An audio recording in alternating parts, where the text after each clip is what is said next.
Movie की starting में हम देखते हैं एक यहूदी के फ्यूनरल को, जो कि मॉरिशियस के बहुत बड़े यहूदी थे और वो एक ऑथर भी थे। यहूदी के घर पर एक आदमी आता है जो कि एक एंटीक स्टोर का मालिक था और वो उस घर में रखे हुए सामान को देखने लगता है, जहाँ पर उसको एक बॉक्स भी दिखाई देता है जिसके अंदर हम किसी की प्रेजेंस को भी फील कर पाते हैं और उसको खरीद भी लेता है। अब अगले सीन में वो आदमी अपनी शॉप पर आता है, जहाँ पर उसका वर्कर शॉप पर आ जाता है और वो आदमी अपने वर्कर को नाइट शिफ्ट के लिए वहाँ पर छोड़कर घर चला जाता है। अब अगले सीन में हम देखते हैं मूवी के मेन एक्टर और एक्ट्रेस को, जिनके नाम होते हैं सैम और माही, जो कि अब मॉरिशियस शिफ्ट हो रहे थे, जहाँ पर सैम की कंपनी ने उसको प्रमोशन देकर मॉरिशियस में जॉब दे दी थी और वो एक न्यूक्लियर पावर प्लांट में काम किया करता था। माही अपने शहर से जाने पर थोड़ी सी अपसेट थी क्योंकि उसका बचपन यहीं पर बीता था और सैम उसको समझाता है कि वो लोग अपनी लाइफ को नए सिरे से शुरू करेंगे। और यहाँ पर हमको ये भी पता चलता है कि माही के पेरेंट्स उन दोनों की शादी से खुश नहीं थे क्योंकि वो एक इंटरकास्ट मैरिज थी, यानी कि वही बॉलीवुड का मिर्च मसाला लगाया गया है। खैर, अब हम उसी एंटीक शॉप में उस वर्कर मसूद को देखते हैं, जिसको शॉप में वही बॉक्स मिलता है जिसको हमने उस यहूदी के घर पर देखा था।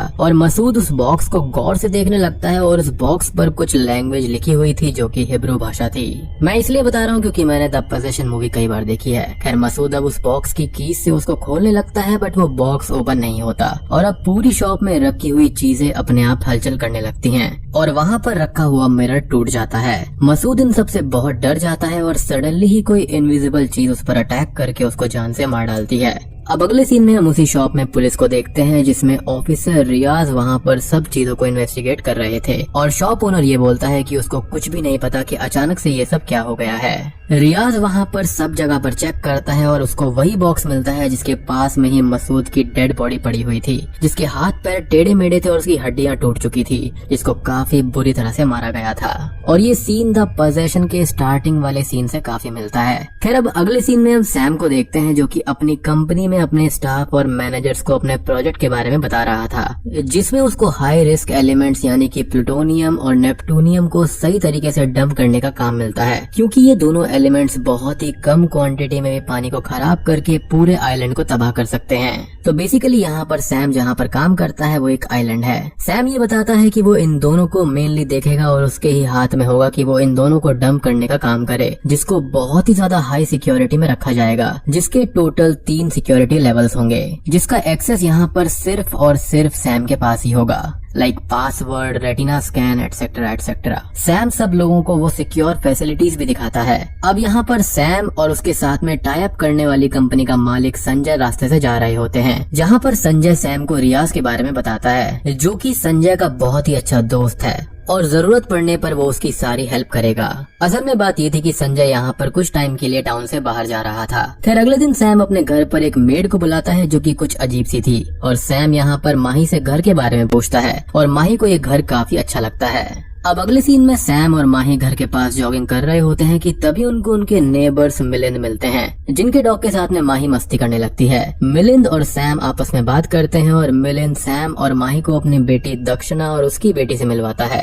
अब अगले सीन में सैम अपने ऑफिस जा रहा होता है, जहाँ पर उसको फादर गैब्रियल का कॉल आता है, जो कि उसके गार्डियन होते हैं और वो उसके इकलौते जानने वाले थे और फादर ये बोलते हैं कि वो जल्दी ही सैम से मिलने आने वाले हैं। और यहाँ पर हमको एक और चीज पता चलती है कि माही का कुछ टाइम पहले ही मिसकैरेज हो गया था, जिसकी वजह से वो थोड़ी दुखी रहा करती थी और यही रीजन था कि यहाँ पर सैम ने ट्रांसफर लिया था।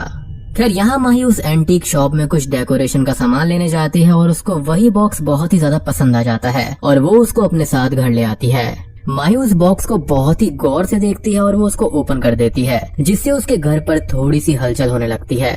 बॉक्स के अंदर माही को एक ब्लड से भरी हुई बोतल मिलती है और एक कपड़े में कुछ हेयर भी मिलते हैं। माही को बॉक्स के अंदर एक मिरर भी मिलता है और उस मिरर के ऊपर एक होल था जो कि लॉक था और जैसे ही माही उस लॉक को खोलती है वैसे ही उसके लॉक के अंदर से एक व्हाइट स्मोक निकलकर उसके अंदर चला जाता है, जिससे कि माही बेहोश हो जाती है। रात को सैम घर आता है, जहाँ पर घर पर लाइट नहीं थी और माही भी थोड़ा सा अजीब बिहेव कर रही थी, जिसको सैम इग्नोर कर देता है। अब अगले दिन सैम माही को देखता है जो उस बॉक्स के पास बैठी हुई थी और उसको बड़े ध्यान से देख रही थी।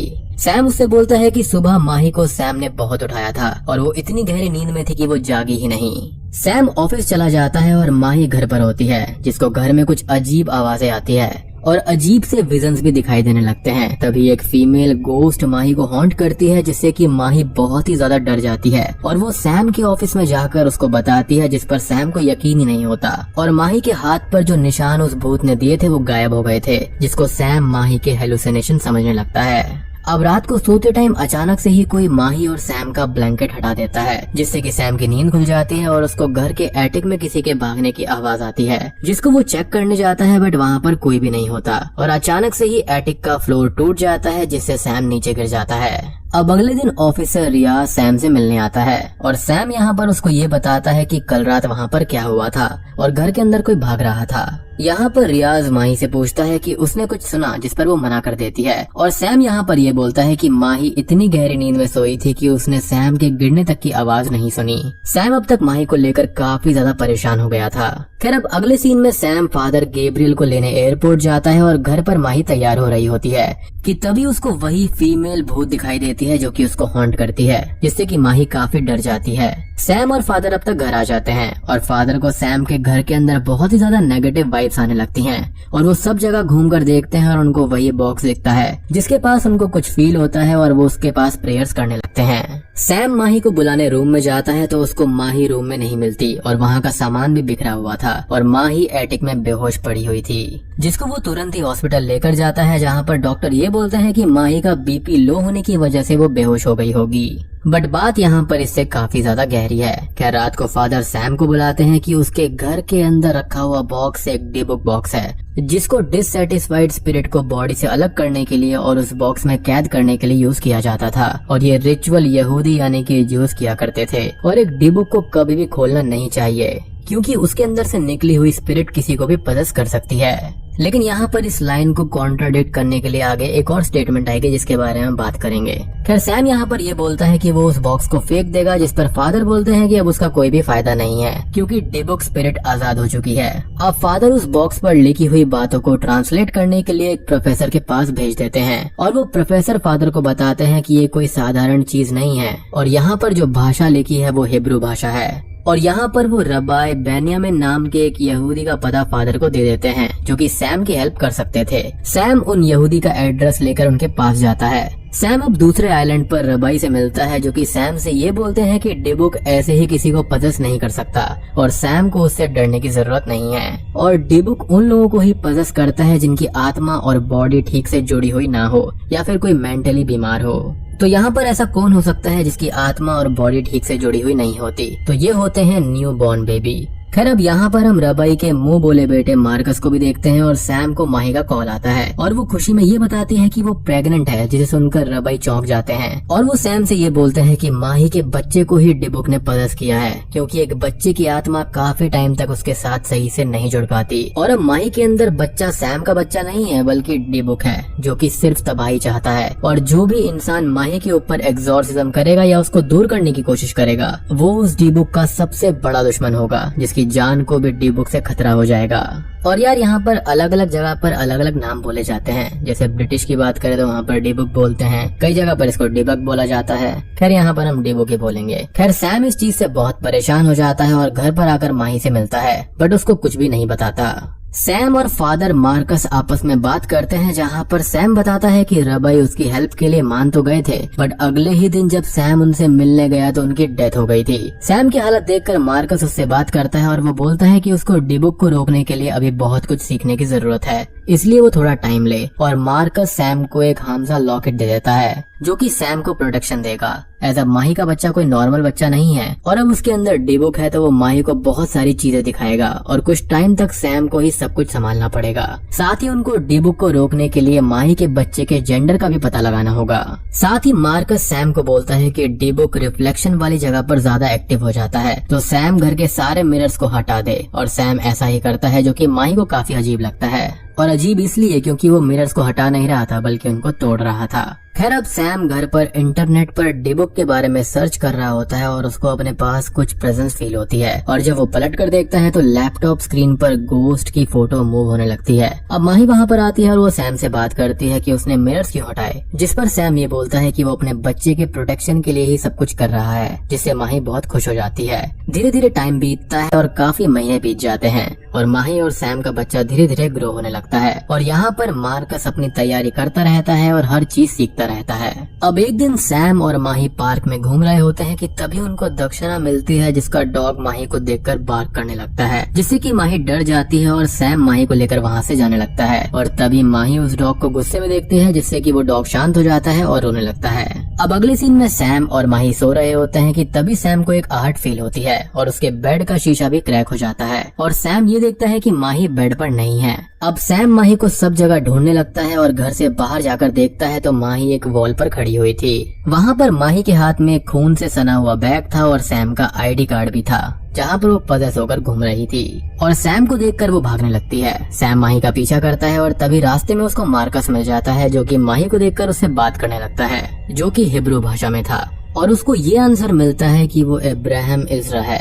मार्कस कुछ चीजें और पूछता है और फिर वो माही के सर के ऊपर हाथ रखकर उसको नॉर्मल करता है, जिससे कि माही वहीं पर बेहोश हो जाती है और हम ये देखते हैं कि माही ने दक्षिणा के डॉग का सर काट दिया था। जी हाँ, जिसको वो लेकर यहाँ घूम रही थी। अब यहाँ पर सैम और मार्कस माही को घर लाकर सुला देते हैं और मार्कस अब फादर की बात याद करता है कि डीबुक अपने रास्ते में आने वाले की जान के लिए खतरा बन जाता है और मार्कस भी आज एक एक्सीडेंट से बचा था। अब अगले दिन मार्कस सैम को उसके ऑफिस छोड़कर उसी एंटीक शॉप पर जाता है और उस यहूदी का एड्रेस ले लेता है, जिसके पास से उस शॉप ओनर ने उस डीबुक बॉक्स को लिया था। उस घर पर जाने पर मार्कस को काफी अनयूजुअल चीज दिखाई देती है, जैसे कि बर्ड्स का शोर करना और काफी नेगेटिव फीलिंग आती है। मार्कस अंदर जाता है और उसको एक बुक मिलती है, बट तभी वहाँ के सामान मार्कस पर गिरने लगते हैं और बाहर एक पजेस हुआ लड़का दूसरे लड़के को पीट पीट कर मार देता है। अब मार्कस अपना लॉकेट, जो कि वो अंदर रूम में गिराया था, उसको वापस लेकर बाहर आता है और उस लॉकेट से वो पजेस हुआ लड़का डर कर वहाँ से भाग जाता है और मार्कस वहाँ की एक बुक लेकर वहाँ से चला जाता है, जो कि इस डीबुक के बारे में थी। क्योंकि यहाँ पर याद रखने वाली बात ये है कि डीबुक के साथ में हमेशा एक किताब होती है जो कि उसकी कहानी को बयां करती है। बेसिकली डीबुक्स जो होते हैं वो रिसेंटली स्पिरिट्स होती हैं। अब इस डीबुक के राज से पर्दा हटाने के लिए मार्कस उस किताब को पढ़ता है, जिसमें इब्राहिम इज़रा नाम के एक यहूदी लड़के की कहानी थी, जो कि नोरा नाम की एक लड़की से प्यार करता था और नोरा भी उसको बहुत चाहती थी। इब्राहिम नोरा से शादी करना चाहता था, बट उनकी फैमिलीज को ये मंजूर नहीं होता, इसलिए वो लोग खुश नहीं रह पा रहे थे। असल में यहाँ पर इब्राहिम जो था वो एक यहूदी था और यहाँ पर जो नोरा थी वो एक क्रिश्चियन थी। और इस चीज का लिंक आप यहाँ पर ऐसे समझो कि यहाँ पर सैम और माही ने भी इंटरकास्ट मैरिज करी थी। खैर, इब्राहिम के फादर यहाँ पर एक कट्टर यहूदी थे, जो कि रिचुअल्स भी किया करते थे, यानी कि ब्लैक मैजिक किया करते थे और उनका ये मानना था कि इन रिचुअल्स की वजह से वो अपने काम में सक्सेसफुल हुए हैं और सब चीजें उसको मिली हैं। बट इब्राहिम की सोच अपने फादर से उल्टी थी। एक दिन इब्राहिम और नोरा मिलते हैं और वो लोग इंटीमेट हो जाते हैं, जिससे कि नोरा यहाँ पर प्रेग्नेंट हो जाती है और इब्राहिम के फादर को जब ये बात पता चलती है तो वो इब्राहिम को आइलैंड पर आने से मना कर देते हैं। दूसरी ओर नोरा भी इब्राहिम का इंतजार करती रहती है और एक दिन इब्राहिम ने उसको लेटर लिखा कि वो दोनों एक नहीं हो सकते और नोरा उसको भुला दे।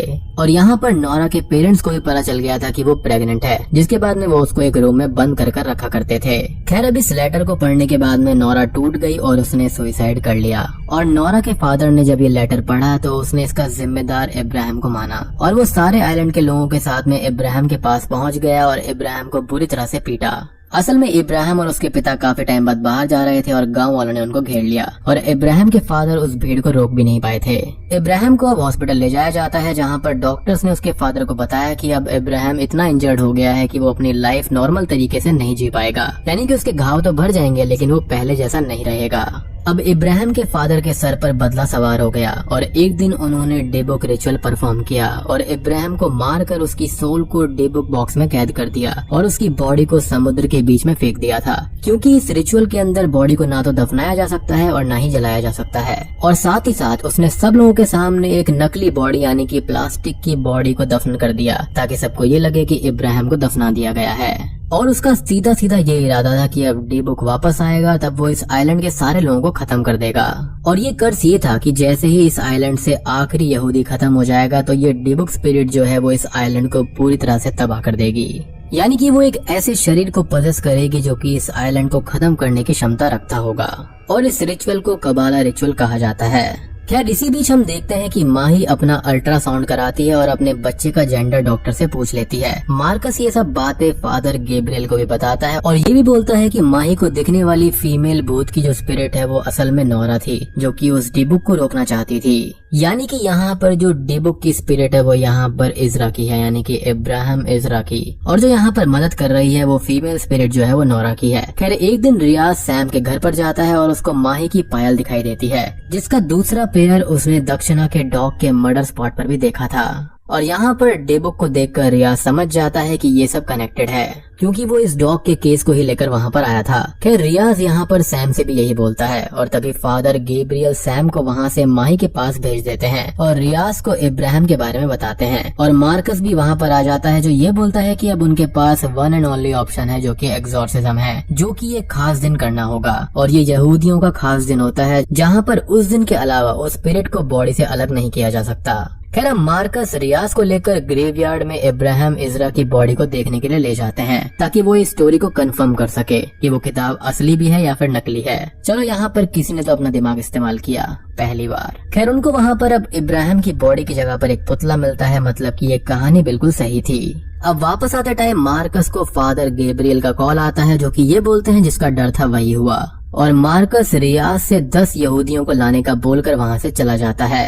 अब हम सैम को देखते हैं, जो कि अपनी फैसिलिटी में था, और वहाँ पर आकर रियाज उसको इलेक्ट्रिक शॉक से बेहोश कर देता है। और हम सैम को देखते हैं, जिसको एक रूम में बंद कर दिया जाता है। और दोस्तों अब यहाँ पर खुलते हैं असली पत्ते। मार्कस यहाँ पर सैम को बताता है कि माही का पोजेशन सिर्फ एक छलावा था, और इब्राहिम का यहाँ पर असली टारगेट जो था वो सैम था, क्योंकि सिर्फ सैम के जरिए ही वो पूरे आइलैंड को बर्बाद कर सकता था। और मैंने आपको उन न्यूक्लियर एलिमेंट्स के बारे में बताया था कि हल्का सा भी लीक होते ही वो पूरे आइलैंड को तबाह कर सकते हैं। और आपको याद होगा कि जिस दिन माही वॉल पर चढ़ी हुई थी उसके पीछे पीछे यहाँ पर सैम आया था, यानी कि जिस दिन उसने उस कुत्ते को मार डाला था। तो यहाँ पर हुआ ये था कि उस डिबुक की स्पिरिट जो थी वो यहाँ पर माही को छोड़कर सीधा सीधा सैम के अंदर चली गई थी। और उस दिन जो हिब्रू भाषा में जवाब दिए गए थे वो यहाँ पर सैम ने दिए थे, ना कि माही ने। और यहाँ पर फादर गैब्रियल ने मार्कस को पहले बताया था कि 7 साल की उम्र में सैम के पेरेंट्स की एक कार एक्सीडेंट में डेथ हो गई थी, जिसका सदमा सैम को पहुंचा था और वो कुछ टाइम के लिए मेंटली सिक हो गया था। और जब माही का मिसकैरेज हुआ और उनके लाइफ के अंदर फिर से प्रॉब्लम्स आने लगी, तो यहाँ पर उसका ट्रॉमा फिर से उसको परेशान करने लगा, और इसी तरह से डिबुक ने उसको पजेस कर लिया। जैसा कि मूवी के अंदर बताया गया था कि ये कमजोर दिमाग वाले आदमी को भी पजेस कर सकता है। अब तभी हम सैम के बचपन का फ्लैशबैक देखते हैं, जहाँ पर वो मेंटली सिक हुआ था और उसके पेरेंट्स का एक्सीडेंट भी हुआ था। और साथ ही साथ जैसा कि मैंने बताया कि उस दिन माही के साथ क्या हुआ था, तो फ्लैशबैक में हमको दिखाया जाता है कि किस तरह इब्राहिम ने सैम को पजेस किया था। और जब पहली बार मार्कस ने माही से सवाल किए थे, तो जवाब यहाँ पर माही ने नहीं बल्कि पजेस हुए सैम ने दिए थे। बट सैम को पता न लगे कि वो पजेस हुआ है, इसलिए सब लोगों ने माही के पजेशन का नाटक किया। यानी कि उस मोमेंट तक माही पजेस हुई थी, लेकिन उसके बाद से माही पजेस नहीं थी और वो लोग नाटक कर रहे थे। यहाँ तक कि माही को भी सारी बातें पता थी और वो भी सैम को बचाने के लिए सबका साथ दे रही थी, क्योंकि अगर डिबुक को ये पता चल जाता कि सभी को उसके बारे में पता है तो वो बहुत ही ज्यादा सक्रिय हो जाता और सभी को मार डालता। और माही के बच्चे का जेंडर का पता लगाना भी इसी का एक पार्ट था कि घर में पजेस हुआ कौन है। अब मार्कस एग्जॉर्सिज्म शुरू करता है और उसके साथ के लिए 10 यहूदी वहाँ पर आते हैं, और साथ ही साथ उस बॉक्स के अंदर सैम की कुछ खास चीजें डाल दी जाती हैं ताकि उसको थोड़ी शक्ति मिले। वो सब लोग अब प्रेयर्स करते हुए एग्जॉर्सिज्म करने लगते हैं, बट हम सैम के पोजेशन का असली रूप देखते हैं, जिसमें वो बहुत ही घातक हो जाता है और सभी पर अटैक करने लगता है। सैम मार्कस को भी मारने वाला होता है, बट मार्कस अपने तावीज से खुद को बचा लेता है, जिससे सैम बेहोश होकर गिर जाता है और माही उसको संभालने आती है, बट सैम उसको ही पकड़कर चोक करने लगता है, जिससे माही को तकलीफ होती है। बट जब सैम माही के बच्चे को देखता है तो वो खुद को कंट्रोल करता है और हम माही और सैम और इब्राहिम और नोरा के प्यार के फ्लैशबैक को देख पाते हैं। और अब सैम खुद पे काबू करता है और मार्कस फाइनली उसके अंदर से डिबुक को निकालकर उस बॉक्स में कैद कर देता है, और उस बॉक्स को मार्कस उसी जगह पर फेंक देता है जहाँ पर इब्राहिम की बॉडी को फेंका गया था। और मूवी के आखिरी सीन में हम सैम, माही और उनके न्यू बॉर्न बेबी बॉय को देखते हैं, जिससे कि वो काफी खुश थे। ये मूवी यहीं पर खत्म हो जाती है।